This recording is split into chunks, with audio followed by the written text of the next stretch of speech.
you have to go to work tomorrow. But your mind isn't there. You're thinking about rent. Maybe you're thinking about a meeting that will never even happen. Maybe you're replaying a sentence your boss never said, over and over, with different endings, each one a little worse. Your heart is racing for something that hasn't happened yet. Your breath tightens. Your hands sweat. You fix your blanket. You check your phone. You check the clock. There's no reason. At least, right now, there's no real reason, no danger, no physical threat, no emergency. But your brain doesn't believe that. Your brain is certain the danger has already arrived. And it's going to steal tonight from you too, just like it stole last night. Does this feeling sound familiar? Now go back 50,000 years. Same heart, same speed, same sweat. Just no rent. No meeting. No email. There's a cave. A small fire. And something waiting in the dark, something with no name. Back then, people couldn't sleep either. The same thoughts spun in their heads, just with different words, different fears, but the same weight. With no evidence at all, they imagined the worst about their children, their food, tomorrow, the coming winter. Maybe that same night, someone else sat by a fire too, eyes open, staring into the dark. The answer is far more unsettling than you'd think. Here's the version you've been told: anxiety is a modern disease. A product of the city, the screens, the news. Doctors call it the disease of modern life. Therapists call it modern stress. Everyone blames their phone, their notifications, the pace of the age, the pressure of work, social media. Wrong. Completely wrong. Anxiety is your oldest inheritance. An alarm system your ancestors forced onto you to keep you alive, a legacy you inherited whether you wanted it or not, one you can't refuse. And instead of protecting you, it's now torturing you. The system isn't broken. It just changed targets.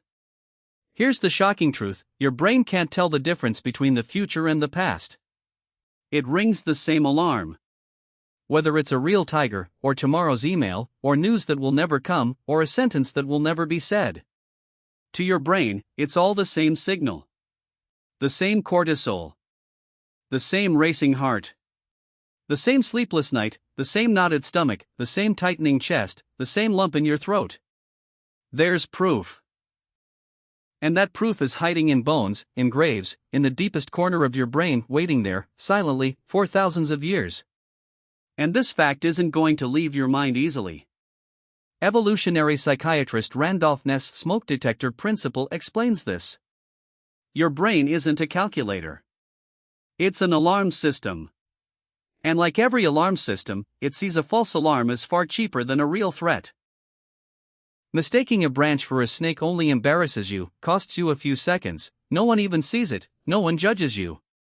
Missing a real snake kills you, takes your only shot, with no second chance, no do-over.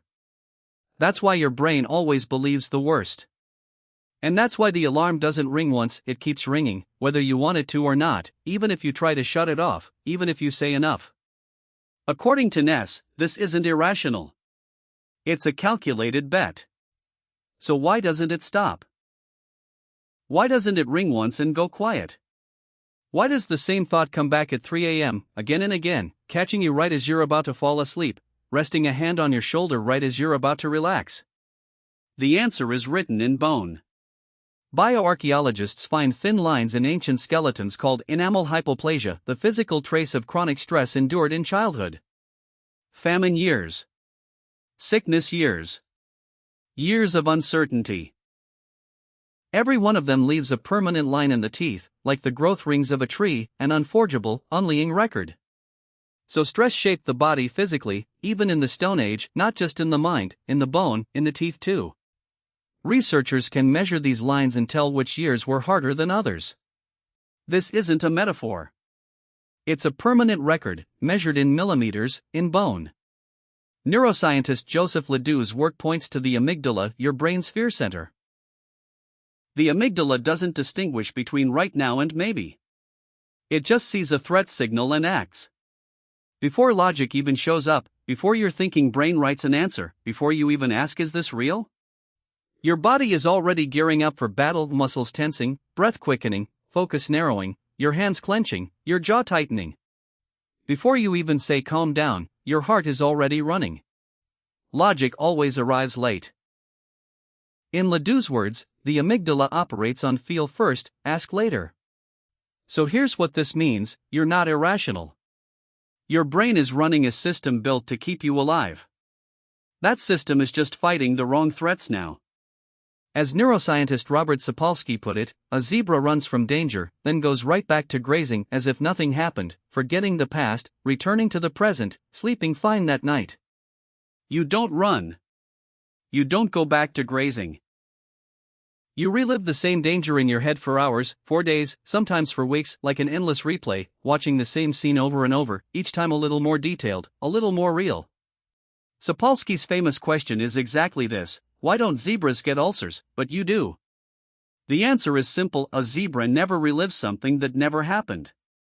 So why did it evolve this way? Because 50,000 years ago, whoever failed to prepare died. The man who didn't think about tomorrow, who didn't prepare for winter, was wiped out by the first famine or the first cold night. The man who worried too much stayed a little hungry, maybe, got a little tired, lost some sleep, stayed a little too alert, but he was alive. The man who worried too little usually didn't survive at all, his genes vanished with him, passed on to no one, never reaching the next generation, never even having a child. Anxiety wasn't a flaw. It was a survival strategy. Maybe one of the most successful ones. And the most anxious ones are the ones who carried their genes all the way to you, meaning you are the last link in that long chain, the product of millions of years of selection. Your body is still running that strategy. Cortisol spikes. Your heart races. Your muscles tense as if you're really about to run. Blood drains from your digestive system into your muscles, that familiar hollow feeling settles into your stomach, your appetite vanishes, your mouth goes dry. But there's nothing to run from. There's just a thought. And a thought triggers the body as powerfully as a real threat. There's no difference between body and imagination, both produce the same hormone. As psychologist Baumeister showed, a bad thought always leaves a stronger mark than a good one, stays longer in memory, cuts deeper, is harder to forget. One piece of bad news erases 10 pieces of good news. But wait, do animals do this too? Does a lion, failing to find prey, think about tomorrow? Does a deer imagine next winter and lie awake for nights, running scenarios in its head, listing out possible disasters? No. The Sumger graves, 34,000 years old. Studied by anthropologist Paul Pettit, show people buried with thousands of beads, spears, and tools. Carving each bead took hours. Thousands of beads placed in a child's grave on a body that was already dead, a body that would never feel anything again. An animal doesn't prepare its dead.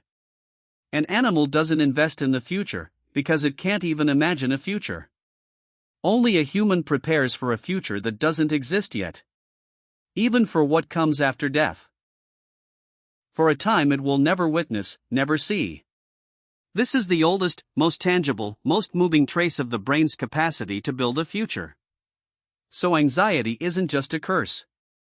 It's also the same thing that makes you create art, make plans, prepare for the future.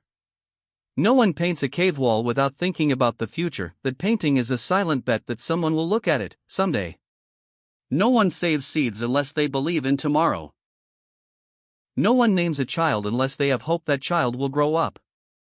Anxiety and hope, strangely, come from the same mental root. Both come from the ability to imagine a time that doesn't exist. Both are products of a mind that doesn't live in today. One stops you. The other pushes you forward. And most of the time, they both live in the same chest, at the same time. Grump was anxious too, of course. But his anxiety was simple: will this fruit kill me? Yours is far more complicated. I wonder how my boss read my message. Same alarm. Same cortisol. A far more ridiculous trigger. Grump could actually die. He had a real risk, a real decision, a real consequence. You spend the whole night waiting for a notification, no tiger anywhere, no real danger, just a small mark on a screen. If only Grump could see you now. He'd probably laugh a lot. Even before language, people calmed each other through touch. When a hand lands on a shoulder, cortisol drops. Heart rate slows. This existed long before words, thousands of years before the first sentence, before even the first word, maybe even before the first thought. A glance, a touch, sitting silently around a fire, all of it did the same job, quieted the same alarm, soothed the same body. It still works exactly the same today, nothing has changed, the mechanism stayed the same. We just forget it now. Behind a screen, an emoji can't replace the warmth of a hand. And here's the heaviest truth. Anxiety wasn't just about survival. It was the fear of loss. Losing your child. Not surviving the winter. Knowing someone you love will never come back. Your brother went hunting. You don't know if he's coming back. Every sound is hope, every silence is loss. Sitting by the fire, staring into the dark, getting no answer at all. Maybe the oldest prayer ever spoken in history was nothing more than whispering, over and over, the name of someone you were afraid to lose. That fear is still alive in you today. Only its name has changed. We don't call it loss anymore, we call it uncertainty. But it's the same body, the same heart. Archaeologist Paul Mellers's research on certain Upper Paleolithic graves shows food and tools left beside the bodies. Leaving food for the dead. Leaving tools for the dead. Preparing them as if for a journey, as if believing they'd arrive somewhere, as if thinking they'd get hungry along the way. So even they didn't want to be caught unprepared for an unknown future, not even after death, not even for a time they'd never see, with no proof of anything. This information isn't just a story. It's scientific evidence. Now come back to today. That email. That meeting. That rent. All real worries, no one's denying that. But your body responds to them with a 50,000-year-old alarm. Same system. Same cortisol. Same sweaty hands, same tight chest, same sleepless night, same looping thought. Just instead of a tiger, there's a notification sound, a sound your ancestors never heard, but one your body still reacts to with the exact same intensity. Anxiety doesn't break you. Anxiety makes you human.